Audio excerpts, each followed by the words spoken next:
ఓం నమో నారాయణాయ, ఓం నమ శివాయ. నేను మీ మాచిరాజు రామకృష్ణని. Welcome to our channel.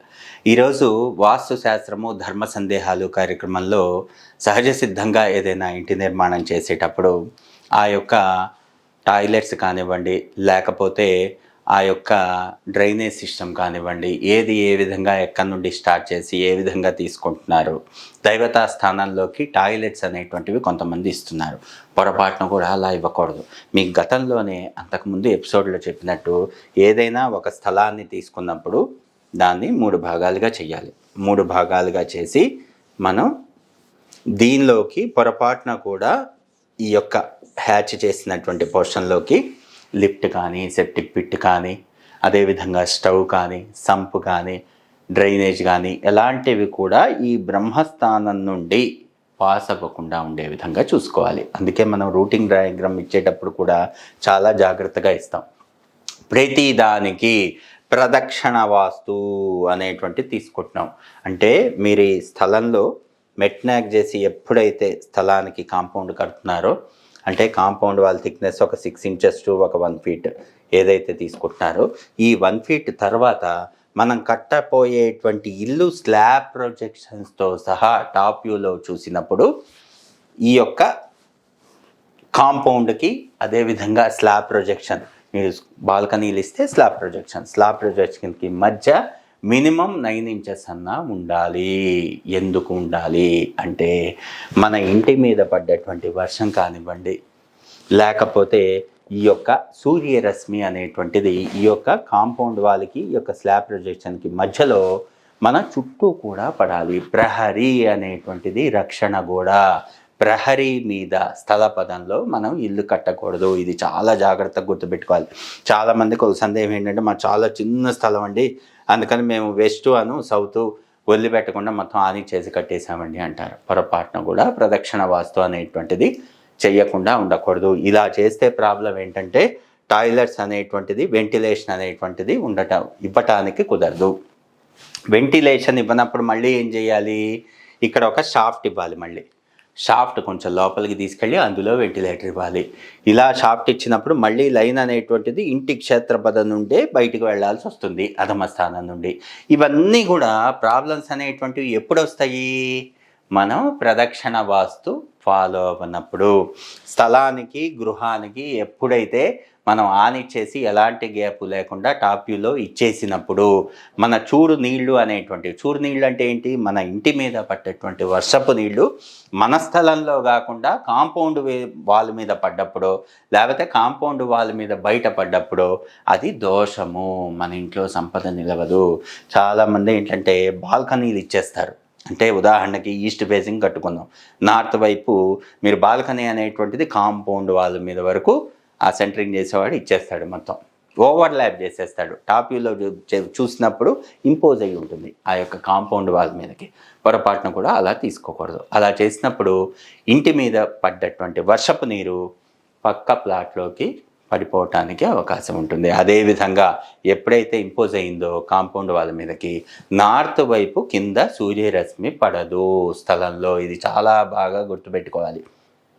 కాబట్టి స్లాబ్ డ్రాయింగ్లో కూడా మనం ఎక్కడి నుండి ఎక్కడి వరకు స్లాబు ఎలివేషన్స్కి మనం ఇచ్చేటువంటి 6 inch 9 inch ప్రొజెక్షన్ కూడా వితిన్ ద లిమిట్స్లోనే ఇవ్వాలి. అది సివిల్ డ్రాయింగ్, స్ట్రక్చరల్ డ్రాయింగ్ చేసేటప్పుడు చాలా జాగ్రత్తగా చేయాలి.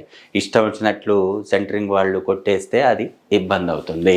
చాలా జాగ్రత్తగా మనం ఈ యొక్క ప్రదక్షిణ వాస్తు ఫాలో అయ్యి ఏది ఎక్కడి నుండి తీసుకోవాలి అనేటువంటిది చూడాలి. అదేవిధంగా ఈ డ్రైనేజ్ లైన్ అనేటువంటిది ఎప్పుడూ కూడా ఈ బ్రహ్మస్థానం నుండి పాస్ అవ్వకూడదు. ఈస్ట్ ఫేసింగ్ రాజవీధికి ఎప్పుడూ కూడా మీకు టాయిలెట్స్ అనేటువంటివి సౌత్ వైపు వచ్చినాయి అనుకోండి, నార్త్ వెస్ట్లో ఏమైనా టాయిలెట్స్ ఇచ్చి ఇక్కడ ఒక డ్రెస్ ఏరియా ఇచ్చారనుకోండి, ఈ మొత్తాన్ని తీసుకొచ్చేసి ఈశాన్యం నుండి డ్రైనేజ్ బయటికి పంపించకూడదు. ఇది చాలామంది ప్లంబర్స్ చేస్తున్నటువంటి పెద్ద మిస్టేక్. పొరపాటున కూడా ఈస్ట్ ఫేసింగ్కి డ్రైనేజ్ అంటే చెడు వాటరు అనేటువంటివి, అదేవిధంగా అండర్ గ్రౌండ్ డ్రైనేజ్ ఉన్నప్పుడు ఆ యొక్క కంప్లీట్ ల్యాబరేటరీ లైన్ కూడా ఈశాన్యం నుండి బయటికి వెళ్ళకూడదు. ఇది చాలా జాగ్రత్తగా గుర్తుపెట్టుకోవాల్సినటువంటి విషయం. ఎప్పుడైతే ఈస్ట్ రాజవీధి ఉంటుందో డ్రైనేజ్ అంతా కూడా మనకి ఎక్కడ టాయిలెట్స్ వచ్చినా, ఇక్కడ సౌత్ వైపు వచ్చినా అంటే ఇది సౌత్, ఇది ఈస్ట్. ఇలా వస్తే మనం మొత్తం కూడా ఈ యొక్క డ్రైనేజ్ లైన్ అనేటువంటిది ప్రదక్షిణ వాస్తులో సెట్ బ్యాక్స్ ఇస్తాం కదా, సెట్ బ్యాక్స్ ఇచ్చింది ఇలా మాత్రమే బయటికి రావాలి. ఇక్కడ మీరు ఒక సందేహం వ్యక్తపరచచ్చు, సౌత్ వెస్ట్ నుండి మనం డ్రైనేజీ తీసుకోవచ్చా అనేటువంటిది అందరికీ వచ్చేటువంటి డౌటు. ఈశాన్యం నుండి నీరు పారుదల ఉండవచ్చు కదా, మేము ఈశాన్యం నుండే డ్రైనేజ్ తీసుకుంటాము అనేటువంటి చాలామందికి వచ్చేటువంటి సందేహం. ఇక్కడ ఈశాన్యం నుండి మంచి నీరు పారుదల మాత్రమే ఉండాలి, చెడు నీరు మొత్తం అధమం నుండి బయటికి వెళ్ళాలి, బయటకి వెళ్ళాలి అనేటువంటిది నేను రూఢిగా చెప్తున్నా. ఎందుకు చెప్తున్నాను, ఇక్కడ సౌత్ వెస్ట్ నుండి మీకు ఇది గృహం అనుకుందాం, ఈ గృహానికి స్థలానికి మధ్యలో సెట్ బ్యాక్, ఈ సెట్ బ్యాక్ నుండి ఎక్కడ ఆనించకుండా సౌత్ వెస్ట్ దగ్గర టర్న్ అయ్యి సౌత్ సెట్ బ్యాక్ నుండి మీకు బయటికి వెళ్ళింది అంటే కాంపౌండ్ వాల్ నుండి బయటికి వెళ్ళింది. ఇక్కడ సౌత్ వెస్ట్ నుండి బయటికి వెళ్ళలేదు, మన స్థల పదంలోనే ఉంది. ఈ మొత్తం కూడా రూటింగ్ చేసుకొని తూర్పు ఆగ్నేయ నుండి బయటికి తీసుకొస్తున్నాము, అధమం నుండి ఆ యొక్క డ్రైనేజ్ లైన్ అనేటువంటిది బయటికి తీసుకొస్తున్నాము. అదేవిధంగా ఈ టాయిలెట్స్ నుండి ఈ విధంగా తీసుకొని ఇట్లా మనం బయటికి తీసుకురావట్లేదు, ఎందుకంటే చెడు నీరు ఈశాన్యం నుండి చెడు నీరు ప్రవహించకూడదు, తూర్పు ఆగ్నేయం నుండి మాత్రమే ప్రవహించాలి, అది కూడా బయట కాంపౌండ్ నుండి. ఇవన్నీ కూడా చాలా జాగ్రత్తగా ఉండాలి. అదేవిధంగా ఇక్కడ ఇల్లు కట్టుకున్న తర్వాత కొంతమంది ఈ స్టబ్ అనేటువంటిది వెనకిచ్చి తూర్పు ఆగ్నేయంలో యూటిలిటీ ఇస్తారు. పొరపాటున కూడా తూర్పు ఆగ్నేయంలో యూటిలిటీ ఇవ్వకూడదు. క్షేత్రపదంలో తూర్పు ఆగ్నేయంలో నిప్పు ఉండాలి, నీరు ఉండకూడదు. చాలా జాగ్రత్తగా గుర్తుపెట్టుకోవాలి. దక్షిణ ఆగ్నేయంలో యూటిలిటీ ఇవ్వాలి, నీరు పారుదల అనేటువంటిది దక్షిణ ఆగ్నేయం నుండి బయటికి వెళ్ళాలి.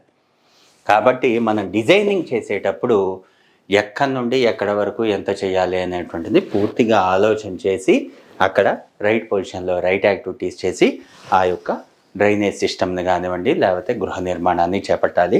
అదేవిధంగా వెస్ట్ తీసుకున్నాం అనుకోండి, వెస్ట్ అంటే మనకి ఎటువైపు నుండి వెళ్తుంది, ఇటువైపు టాయిలెట్స్ వస్తాయి, ఈ టాయిలెట్స్ నుండి ఇలా తిప్పుకొని మళ్ళీ ఇలా వచ్చి వాయువ్యం నుండి బయటకు వెళ్ళాలి. వాయువ్యం అంటే మూలలు అధమం, ఈ మూల అధమం నుండి ఇలా తీసుకెళ్ళాలి, ఎందుకంటే ఇది వెస్ట్ రోడ్. ఈ వెస్ట్ రోడ్ నుండి చాలామంది సౌత్ వెస్ట్ నుండే బయటికి తీసుకెళ్ళిపోతారు, అంటే that is the best route అని, అక్కడ నుండి అయితే పైప్ లైన్ తక్కువ అవుతుందని, అక్కడ నుండి ఈజీగా యాక్సెస్ ఉంటుందని మధ్యలో ఇన్స్పెక్షన్ ఛాంబర్స్ తీసేసుకొని అలా ఇచ్చేస్తారు. పొరపాటున కూడా అలా ఇవ్వకూడదు. అక్కడ నుండి మళ్ళీ బెండ్ చేసి, ఆ బెండ్ చేసేటువంటిది పొరపాటును కూడా గృహపదానికి స్థలపదానికి ఆనకూడదు. మీరు కట్టేటువంటి ఇన్స్పెక్షన్ ఛాంబర్స్ ఖచ్చితంగా కోణ దోషాలకి తగలకూడదు. అంటే మీరు ఇన్స్పెక్షన్ ఛాంబర్స్ వేస్తే డయాగనల్ లైన్స్లో పొరపాటున కూడా పడకూడదు. ఇది చాలా ఇంపార్టెంట్ విషయం అనమాట. చాలామంది అది తెలియక కోణ దోషాలు వచ్చే విధంగా డ్రైనేజ్ లైను ఇన్స్పెక్షన్ ఛాంబర్స్ వేస్తారు. కాబట్టి ఏదైనా స్థలంలో మీ డ్రైనేజ్ అనేటువంటిది ఇన్స్పెక్షన్ ఛాంబర్స్ తీసుకున్నప్పుడు ఈ స్థలానికి డయాగనల్ లైన్స్లో పడకూడదు. అదేవిధంగా గృహానికి కాలమ్స్ ఉంటాయి కదా, ఈ కాలమ్స్ నుండి మళ్ళీ స్థల పదానికి మనం ఒక డయాగనల్ లైన్ తీసుకున్నప్పుడు ఆ డయాగనల్ లైన్లో పడకూడదు. అదేవిధంగా మూలల్లో రాకూడదు. ఈ సూత్రాలు పాటించి ఎవరైతే డ్రైన్ పైప్ సిస్టమ్ని వేస్తారో ఎలాంటి ఇబ్బంది ఉండదు. అదేవిధంగా ఉత్తర రాజవీధి ఉందనుకోండి, ఉత్తర రాజవీధికి మీకు పశ్చిమ టాయిలెట్స్ ఉంటాయి కాబట్టి పశ్చిమంలో ఉండేటువంటి సెట్ బ్యాక్ నుండి ఉత్తర వాయువ్యం అధమం కదా, అక్కడి నుండి బయటకు వచ్చేస్తుంది. అదేవిధంగా దక్షిణం అయితే దక్షిణ వైపు నుండి పశ్చిమం సెట్ బ్యాక్ తీసుకొని ఇలా ఆగ్నేయం నుండి బయటకు వస్తుంది. సౌత్ వెస్ట్ నుండి మాత్రం పొరపాటున కూడా డ్రైనేజ్ లైన్ బయటికి తీసుకోకూడదు. ఇదొక thumb rule, by default rule లాగా మనం పెట్టుకొని ఈ యొక్క డ్రైనేజ్ సిస్టమ్ని డిసైడ్ చేయాలి. అదేవిధంగా పిట్స్ ఎలా తీసుకోవాలి, సంప్ ఎలా తీసుకోవాలి అవన్నీ కూడా తర్వాత ఎపిసోడ్లో చెప్పుకుందాం. సకల జన సుఖినో భవంతు. స్వస్తి.